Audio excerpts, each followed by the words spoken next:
और बात करते हैं घोसी और बागेश्वर के जनादेश की। घोसी विधानसभा उपचुनाव में काउंटिंग जारी है। एसपी उम्मीदवार की बढ़त लगातार जारी है। 7वें राउंड में भी एसपी उम्मीदवार आगे हैं। समाजवादी पार्टी के प्रत्याशी सुधाकर सिंह 7,185 वोटों से फिलहाल आगे चल रहे हैं। तो घोसी और बागेश्वर में काउंटिंग चल रही है। अभी तक की मतगणना में घोसी की बात करें तो समाजवादी पार्टी के उम्मीदवार यहां पर आगे चल रहे हैं। 7 राउंड की काउंटिंग हो चुकी है और समाजवादी पार्टी से प्रत्याशी सुधाकर सिंह 7,185 वोटों से आगे चल रहे हैं। दारा सिंह चौहान फिलहाल यहां पर पीछे हैं, जो कि 2022 में यहीं से चुनाव जीते थे। इस बार सुधाकर सिंह अभी तक उनसे बढ़त बनाए हुए हैं। 7,000 से अधिक वोटों से वो आगे चल रहे हैं। बागेश्वर की बात करें तो यहां बागेश्वर उपचुनाव में वोटों की गिनती अभी चल रही है। 8 राउंड तक की काउंटिंग हो चुकी है और बीजेपी प्रत्याशी पार्वती दास यहां पर आगे चल रही हैं। 2,177 वोटों से उन्होंने बढ़त बना रखी है। तो घोसी में एक तरफ समाजवादी पार्टी को फिलहाल अभी तक की काउंटिंग में बढ़त मिली हुई है, तो बागेश्वर सीट पर बीजेपी प्रत्याशी पार्वती दास ने बढ़त बनाए रखी है। 2,177 वोट से आगे चल रही हैं। उनके पति चंद्र राम दास के निधन के बाद ये सीट खाली हुई थी। इस पर 5 सितंबर को मतदान हुआ। आज वोटों की गिनती हो रही है और अभी तक की काउंटिंग में पार्वती दास ने बढ़त बनाए रखी है। यह आपको बता दें कि अब तक 8 राउंड की काउंटिंग हो चुकी है और 8 राउंड की काउंटिंग के बाद 2,177 वोट से पार्वती दास आगे चल रहे हैं। उनका मुकाबला बसंत कुमार से है, जो कि चुनाव से ठीक पहले आम आदमी छोड़कर कांग्रेस पार्टी में शामिल हुए और कांग्रेस पार्टी ने उनको चुनावी मैदान में उतारा। यहां उनका मुकाबला पार्वती दास से और अभी तक की काउंटिंग में पार्वती दास ने बढ़त बनाए रखी है। चंदन राम दास, जिन्होंने साल 2012 के बाद 2017-2022 में सीट पर किस्मत आजमाई, अब उनकी पत्नी पार्वती दास चुनावी मैदान में और उनका मुकाबला बसंत कुमार से। वो बसंत कुमार जो कि 2022 के विधानसभा चुनाव में तीसरे नंबर पर रहे थे।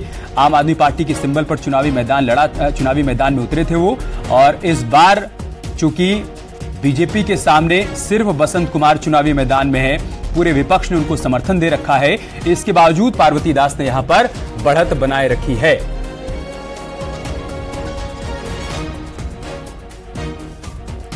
और हमारे सहयोगी राजीव इस वक्त हमारे साथ जुड़ चुके हैं, साथ ही बागेश्वर से सुष्मिता थापा हमारे साथ जुड़ चुकी हैं। राजीव, अभी की क्या स्थिति, क्या अपडेट, क्या जानकारी? अभी तक की काउंटिंग में फिलहाल अपडेट यही मिल रहा है कि समाजवादी पार्टी की प्रत्याशी ने बढ़त बनाए रखी है।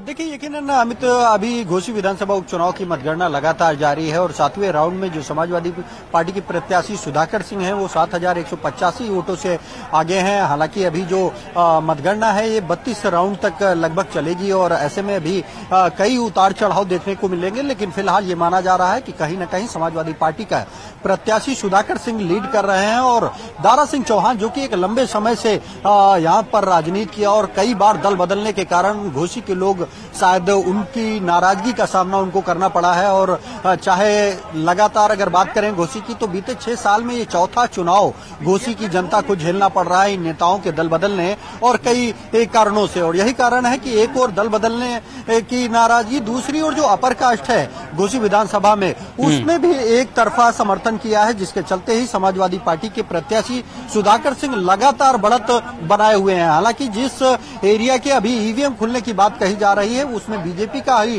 होल्ड बताया जा रहा है, तो आप समझ सकते हैं अगर बीजेपी के होल्ड वाले एरिया में बीजेपी की यही स्थिति है तो आने वाले समय में जब अगले राउंड होंगे जहां पर समाजवादी पार्टी का होल्ड होगा, तो वहां पर जो ये अंतर है ये और बढ़ सकता है। जिस तरह से आपने देखा कि ये एनडीए और इंडिया गठबंधन के लिटमस टेस्ट के तौर पर देखने को मिल रहा था, फिलहाल कहीं न कहीं एनडीए को मायूसी हाथ लगती नजर आ रही है। बहुत शुरुआती दौर है राजीव अभी, और जो अंतर है वो भी बहुत ज्यादा नहीं है। 7,185 वोटों का अंतर है और जैसा कि आप बता रहे हैं कि अभी 7 राउंड की काउंटिंग हुई है, 32 राउंड तक काउंटिंग होगी। और चूंकि बीजेपी की तरफ से कहना है कि अभी जहां जहां की ईवीएम खुलनी है उन तमाम इलाकों में बीजेपी का होल्ड रहा है, तो बहुत संभव है कि आगे तस्वीर बदलती हुई नजर आए। लेकिन क्या एक बहुत बड़ा फैक्टर रहा जो आप कह रहे हैं कि एक तरफ पूरा INDIA गठबंधन है जो कि एकजुट होकर सुधाकर सिंह को सपोर्ट कर रहा है और उसका मुकाबला यहां पर भारतीय जनता पार्टी से, क्या वो एक बड़ा फैक्टर अभी तक की काउंटिंग में आप देख पा रहे हैं?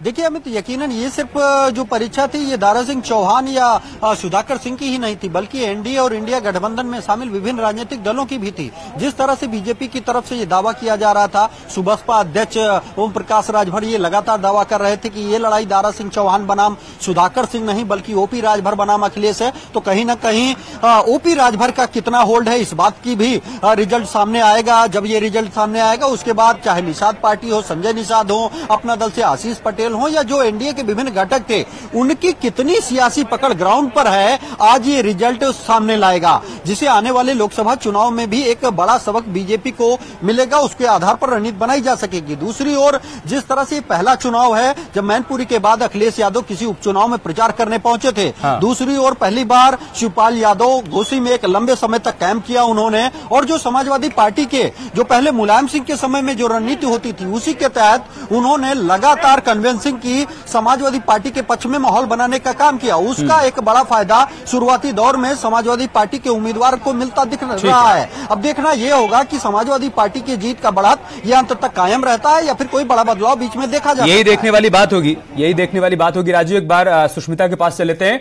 सुष्मिता, पार्वती दास ने वहां पर बढ़त बनाए रखी है। चंदन रामदास जो कि यहां से विधायक थे और उसके बाद भारतीय जनता पार्टी ने उनकी पत्नी पर भरोसा जताया, उनको चुनावी मैदान में उतारा। अभी तक की काउंटिंग में बीजेपी के भरोसे पर खरी उतर रही पार्वती दास। जी, लगातार काउंटिंग जारी है। अभी 8वां जो राउंड है वो भी पूरा हो चुका है, जिसमें बीजेपी अभी भी 2177 वोटों से आगे चल रही है। जो बीजेपी के कैंडिडेट है पार्वती दास, वो 2177 वोटों से आगे चल रही है। लगातार काउंटिंग के बाद देख रहे हैं कि बीजेपी दूसरे, फर्स्ट और सेकंड राउंड में कांग्रेस आगे थी, लेकिन उसके बाद लगातार बीजेपी बढ़त बनाए हुए है। और आप देख सकते हैं किस तरीके से बीजेपी लगातार आगे बढ़ी हुई है। अभी कुछ ही और राउंड बचे हैं, उसके बाद क्लियर हो जाएगा कि कौन अगला विधायक होगा। सही बात है। देखिए, पिछली बार की बात करें सुष्मिता, तो यहां पर चंदन रामदास के सामने कई सारे प्रत्याशी थे। बसंत कुमार जो कि आम आदमी पार्टी से चुनावी मैदान में उतरे थे, तो कांग्रेस पार्टी के भी प्रत्याशी थे। उनका मुकाबला कई लोगों से था, लेकिन पार्वती दास के सामने एक चेहरा है, वो है बसंत कुमार का। और यह बात बार बार कांग्रेस पार्टी की तरफ से कही जा रही थी कि हमें कांग्रेस पार्टी का वोट तो यहां पर मिलेगा ही मिलेगा, जो वोट आम आदमी पार्टी के खाते में चला गया था वो भी इस बार हमको मिलेगा। तो कांग्रेस पार्टी के इन दावों की कह सकते हैं कि शुरुआती दौर में हवा निकलती हुई दिखाई पड़ रही है।